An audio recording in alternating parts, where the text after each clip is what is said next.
Hola, gente, espero que estén bien.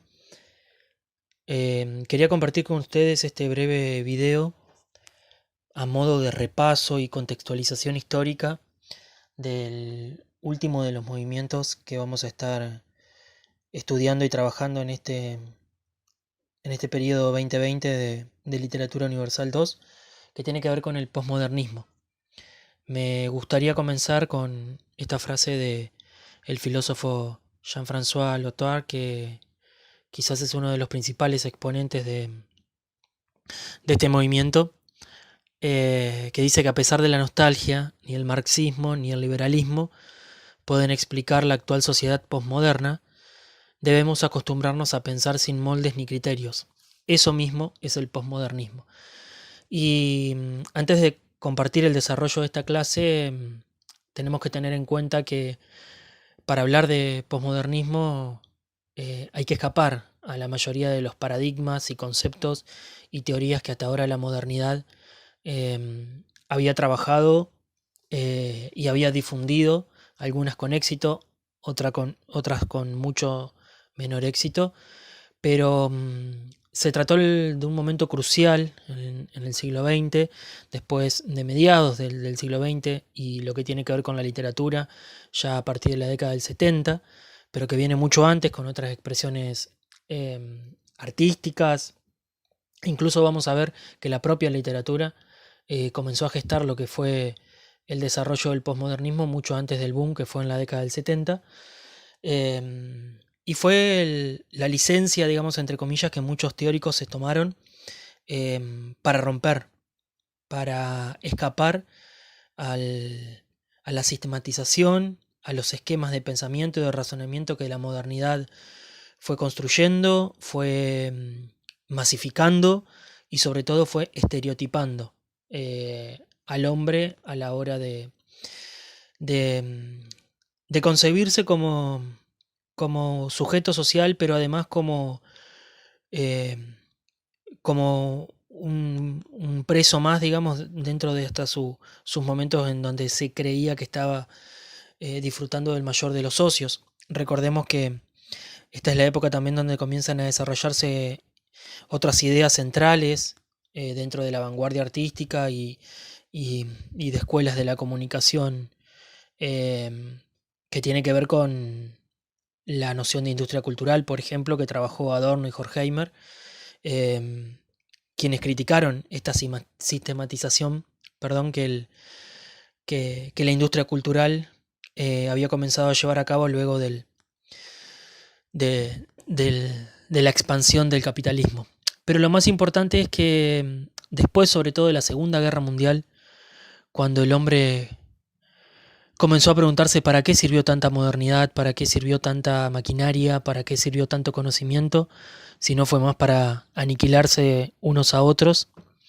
Eh, Luego de 1945, cuando finaliza la Segunda Guerra Mundial, con todo el saldo atroz que conocemos, con lo que significó el Holocausto, tanta matanza, tanta, tanto asedio a poblaciones civiles y millones de muertos. Fue un periodo en el cual comenzó a repensarse los criterios de la modernidad y si no era momento de escapar a los cánones del, del periodo moderno.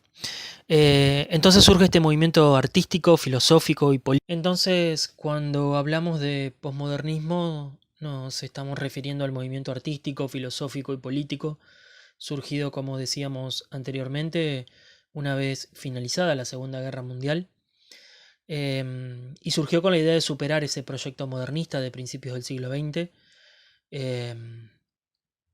esa idea de renovar de una forma radical la dinámica y las técnicas del arte que se habían establecido hasta ese momento, y, y diferentes movimientos van a experimentar esta nueva faceta, este nuevo modo de concebir, de pensar, y, y sobre todo nos invita a romper, miren ustedes, rompe con muchos esquemas, pero hasta con la noción de tiempo.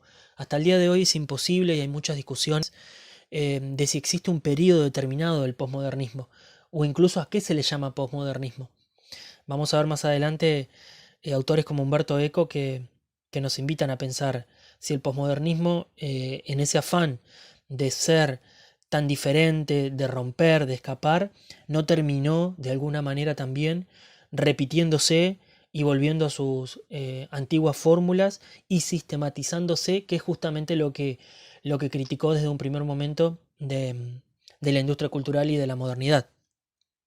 Entonces un grupo de críticos estadounidenses, si es necesario establecer un origen en un primer momento, fueron quienes comenzaron a utilizar este término con el propósito de marcar la línea entre la cultura elevada del modernismo y la estética reflexiva, minimalista, experimental.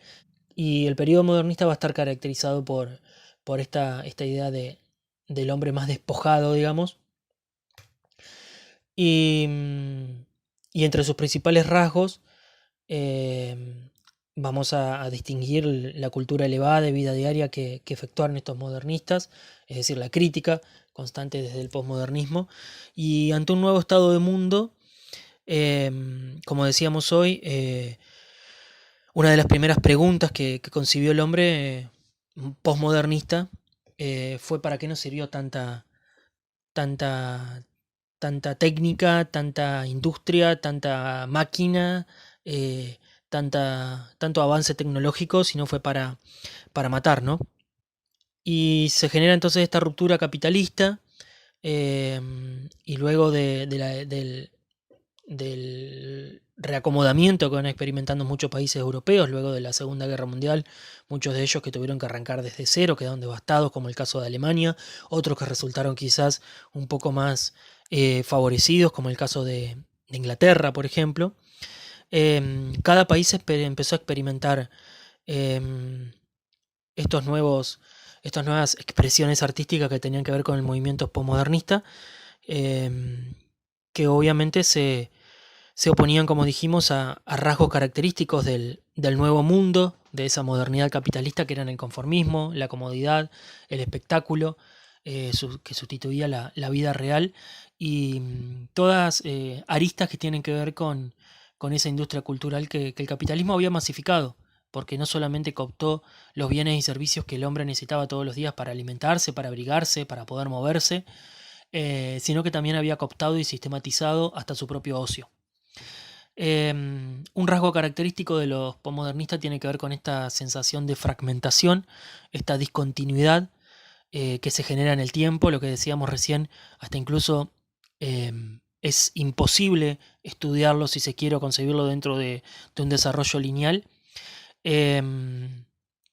Y existe una reconceptualización de la sociedad, de la historia del yo, este replanteo del hombre que viene a preguntarse qué lugar ocupa, qué sociedad es la que quiere, si realmente queremos ser los dueños, por así decir, de nuestro destino, o si estamos sujetos dentro de un viaje del cual no somos quienes dirigen el camino, digamos, sino simplemente pasajeros.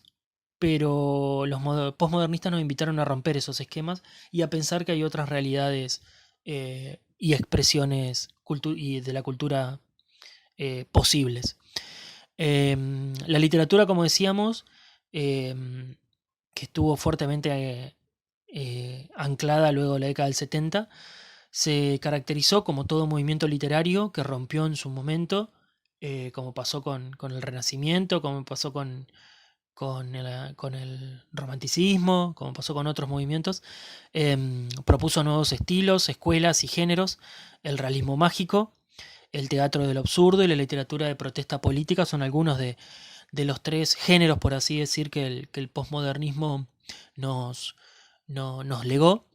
El realismo mágico se trata de un movimiento literario y pictórico de mediados del siglo XX y está caracterizado por la preocupación estilística y el interés de mostrar lo irreal, lo extraño, como algo cotidiano y común. Se trata de la combinación entre elementos propios de la literatura fantástica, pero que vienen a entremezclarse y a explicar de alguna manera rasgos cotidianos y cuestiones que hacen a la cotidianidad, a la vida real, digamos, por así decir. Em, por eso existe el narrador impasible, ese narrador que presenta los hechos generando una atmósfera de normalidad, aunque se trate de sucesos extraordinarios. Hay mucha combinación de lo onírico, de los sueños, con situaciones reales, situaciones que parecen reales pero que no son tan. Y esa vinculación entre elementos mágicos fantásticos percibidos por los personajes. Y también podemos destacar un, una clara definición por la construcción de nuevos paisajes, climas, que están reforzados en las emociones de los propios personajes, y la alusión a referencias socioculturales de ámbitos más populares y pobres de las comunidades. En este sentido, los posmodernistas también, los vamos a ver, muchos, la mayoría, digamos, se preocuparon por llevar a cabo una literatura y un trabajo mucho más crítico, si se quiere, una, un universo intelectual mucho más cercano de la popularidad, si se quiere, y de las cuestiones que hacían a la vida del hombre común. Eh, Dieron ese salto que se propusieron de, de acercar, si se quiere, a ese, a ese mundo de intelectuales, del razonamiento, y esos escritores que escribían para otros escritores. Acá comienza a verse que hay escritores que escriben para el hombre común, digamos, para el hombre de calle.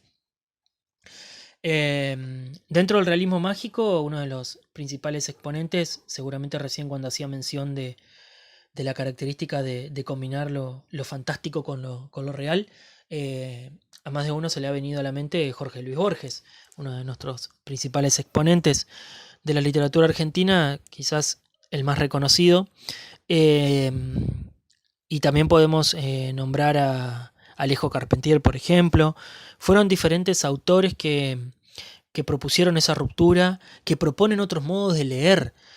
Sobre todo los posmodernistas se destacaron eh, muchas veces por ser mejores o mayores lectores que autores. Y esto es algo que Borges repetía. Se preocupaban mucho por el viaje que iba a experimentar el lector al momento de- de leer sus obras. El teatro del absurdo fue otra de las expresiones, un estilo dramático desarrollado en la década del 50 y 60, eh, sobre todo desde el centro de Europa, un término implementado por Martin Esslin, un crítico de origen húngaro, que, que precisamente como su nombre indica lo definió como teatro del absurdo porque comenzaba a adoptar situaciones eh, eh, que a simple vista por ahí parecían que carecían de alguna explicación o lógica alguna, pero que explicaban a veces de la mejor manera y nunca tan nítidamente problemáticas y cuestiones que hacían a la vida cotidiana, a la miseria del hombre, digamos, en esta Europa de posguerra. Em, y bueno, este concepto se apoya en el trabajo filosófico de un autor que vamos a trabajar, que fue Albert Camus, en el mito de Sísifo, que se trata de un ensayo en el cual plantea que la vida humana es insignificante y su valor solo reside en lo que surge a partir de la creación. Entonces, este teatro, a través de situaciones chocantes, contradictorias, arbitrarias, irregulares y disparatadas, va a ser eh, capaz de contar y relatar historias que, que se permitían ir al límite, por así decirlo. No seguían un tiempo lineal estricto, algo relacionado con el espíritu posmodernista que hablábamos recién, es decir, no dependía de una cronología de los acontecimientos. El lenguaje podía ser dislocado, a veces eran frases trilladas, a veces juego de palabras, onomatopeyas, simples oraciones, a veces eh, conformadas por vocales. eh, eh, Inventaban hasta nuevos códigos, lenguajes, pero que establecían un contrato de lectura anclando en la definición de Humberto Eco con el espectador. Comienza a darse esto de la diferencia entre entre el actor arriba del escenario y que se mezcla de golpe en la obra con el público, hay situaciones inexplicables. Y bueno, una de las obras más renombradas de esta época es Esperando a Godot, de Samuel Beckett, que está caracterizada por el desarrollo de una historia en el sentido circular, en que ni las situaciones iniciales ni los personajes se modifican o se transforman hacia el final de la historia. Y el ridículo, la ausencia del sentido, son recursos orientados para mostrar una capa cómica, pero que, como decíamos recién, siempre conllevan un mensaje de fondo. Bueno, y la literatura de protesta, que es otro de los movimientos o géneros que nos heredó el movimiento posmodernista, que tiene que ver justamente con este momento en el cual muchos autores comienzan a repudiar el sistema político capitalista que influye en el ser.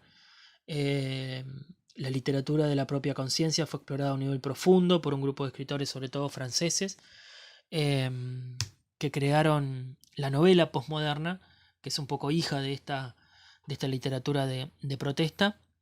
Y obviamente los modernistas estaban para criticar, si bien hay algunos autores que dicen que era mucho más que una crítica. Pero ellos partían justamente de la crítica de lo que había generado estereotipos y conceptualizaciones de las cuales el hombre ya estaba atrapado. Y obviamente la novela postmoderna va a criticar a la novela realista del siglo XIX. Ellos tienen la convicción de que el mundo, las ideas, se representan solamente a través del lenguaje. Por fuera del lenguaje, nada. Dentro del lenguaje existe todo. Es decir, es una época también en la cual están gestándose ciencias como el análisis del discurso, la semiótica, están pisando fuerte. Hay una revolución en la lingüística también. Y eso tiene que ver, esta crítica de los estudios del lenguaje, de la comunicación, se entremezclan también con el surgimiento de este tipo de novelas. Y también le otorgan un alto nivel de confianza a la experiencia y la creencia de que en la individualidad, es decir, en el propio ser, puede retratarse, puede reflejarse los males sociales o las características de una sociedad. Si se fijan, es algo que por ahí habíamos estudiado con Pasternak. Esta característica que tuvieron algunos autores de no hacer un desarrollo tanto antropológico o sociológico, sino que eran capaces de a través de la descripción de la angustia del hombre o de una situación particular, reflejar un momento propicio que estaba atravesando una comunidad. Entonces este narrador omnisciente del realismo, para los postmodernistas se trataba de puntos de vista limitados, incoherentes y misteriosos. Así fue como James Joyce publicó quizás la novela más revolucionaria de todos los tiempos, no solo del siglo XX, que se trata del Ulises. Una obra muy difícil de leer. No es lo recomendable si van a comenzar por la literatura de Joyce. Justamente nosotros vamos a abordar otra obra. Pero la verdad que es una genialidad porque él se permitió, a partir de la estructura de la Odisea de Homero, contar toda la historia de 3 hombres, pero en un solo día, el 16 de junio de 1904. Y entonces ahí agotó todos los recursos Joyce porque jugó con la estética de la literatura de su tiempo, jugó con la psicología, jugó con la filosofía, jugó con la política, jugó con la crítica social, jugó con todo, no se privó de nada. Si fuese una canción, por ejemplo, sería la canción con todos los acordes posibles del mundo. Y por eso se trata de una obra extensa y controvertida. Como Lo dijo Borges en esta cita de la publicación de Elsa Malvenda en página 12. En el Ulises en un día está presente el infinito, como la paradoja de Aquiles y la tortuga, y como en al menos 2 cuentos del propio Borges, Funes el memorioso y el Alep. Entonces Joyce se permitió recrear estas historias no siguiendo un tiempo lineal para nada. Imagínense, todo ocurre en un solo día en Irlanda. Y aquí volvemos a cuando hacíamos mención a una de las principales características de los posmodernistas. Jugando con su diálogo interior, que en el Ulises hay uno de los personajes que lo explota y mucho. El autor deseaba que sus contemporáneos, en particular los irlandeses, en Dublín ocurre la obra, se echasen un buen vistazo en su bruñido espejo, como él decía, pero no para aniquilarlos. Tenían que conocerse a sí mismos para ser más libres y estar más vivos. El autor critica la frialdad, la apatía, que eran muy comunes de sociedades industrializadas como Irlanda. Piensa en Irlanda, Escocia, Inglaterra, que fueron los epicentros de la revolución industrial de mediados del siglo XIX. Y en esos paisajes tan agrestes, tan sistematizados, tan grises, allí es donde el Ulises se permite jugar con el infinito en un solo día. Y hay muchos autores, por ejemplo, que han criticado. Hasta el día de hoy es una de las obras más controversiales, el Ulises. Yo creo que es la más revolucionaria de todas. Porque nunca un autor se animó a tanto en un solo trabajo. Estoy recordando que en el año 2012 Paulo Coelho publicó que el Ulises fue la obra que más daño le causó a la historia de la literatura, y que todo su argumento cabía en un solo tuit. Bueno, obviamente con el estilo de verborragia propio de Coelho y fanático por ahí de ser blanco de críticas. Pero fíjense, me gusta la idea esta de que una historia que puede entrar en un tweet, siendo obviamente sumamente exagerado, en 140 caracteres, el autor se las ingenió para desarrollarlo en una extensísima historia, que por momentos parece que no tiene un fin, por momentos no sabemos si estamos parados en el comienzo, en el final, y como todo autor postmodernista, esta noción de romper la esquematización del tiempo está muy bien lograda. Pero si existe una autora a destacar por su incomparable talento para explotar la narrativa de monólogo interior y su poética de vanguardia, ella sin duda fue Virginia Woolf, una de las autoras más destacadas de este posmodernismo literario, la escritora premonitora inagotable, como se la llamó, porque la verdad que fue una adelantada para su tiempo, una de las primeras que desarrolló una pluma que tenía que ver con el trabajo y la defensa del derecho por la igualdad de las mujeres en épocas donde esto era impensado. De hecho, muchos años después, después de mitad del siglo XX, en la década del 70 y del 80, ella es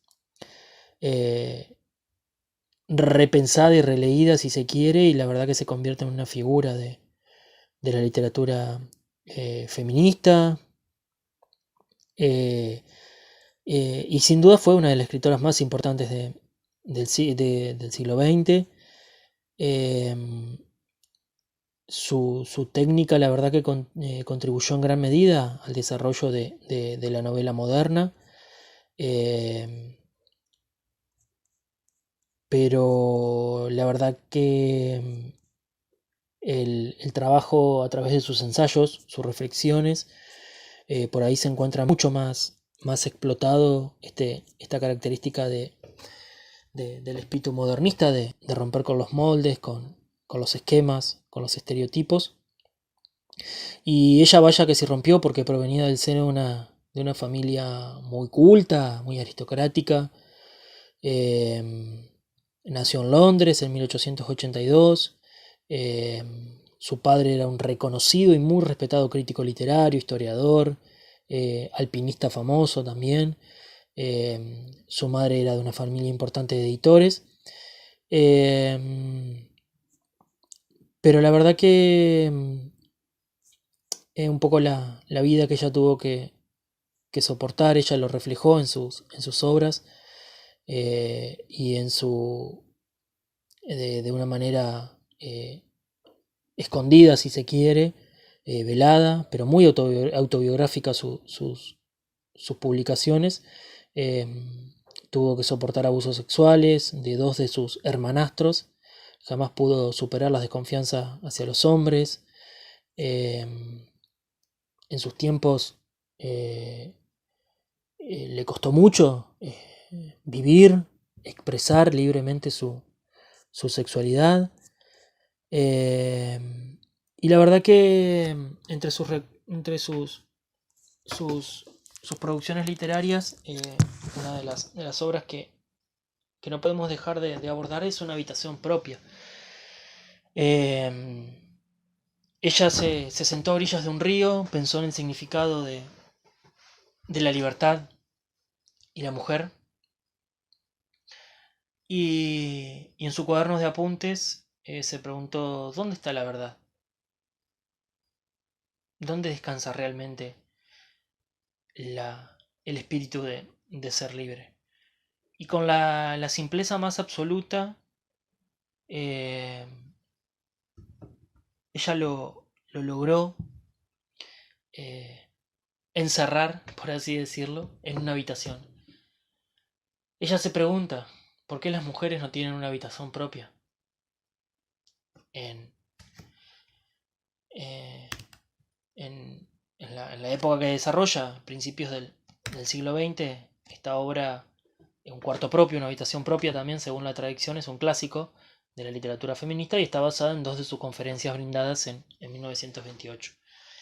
Eh, y la verdad que esto le llevó a replantearse eh, desigualdades que hacían a la sociedad aristocrática de Londres, de Europa, y que hoy muchas de ellas, por supuesto, siguen muy latentes.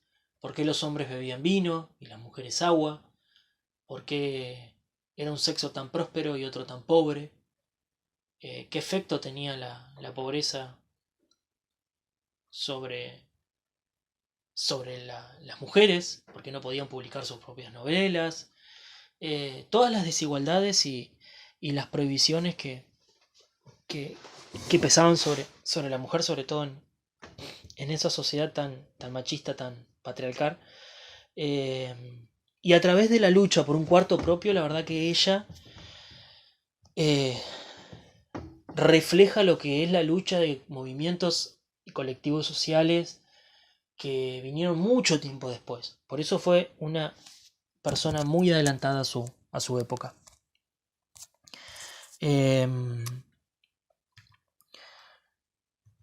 Creo que, que el mayor rasgo distintivo de Virginia Woolf fue el de adelantarse sobre todo a las problemáticas de su época y a través de una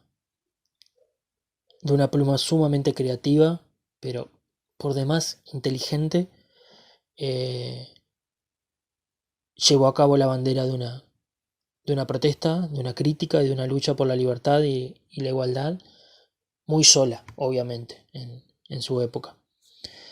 Eh, Nosotros vamos a trabajar en esta parte para el trabajo final, vamos a abordar la obra de James Joyce, Dublineses, y Una habitación propia. El trabajo práctico está pensado entre estos dos autores. Yo lo que quería era hacer un breve repaso por lo que fue el surgimiento del movimiento de literatura postmoderna y centrar y ubicar un poco a los principales autores.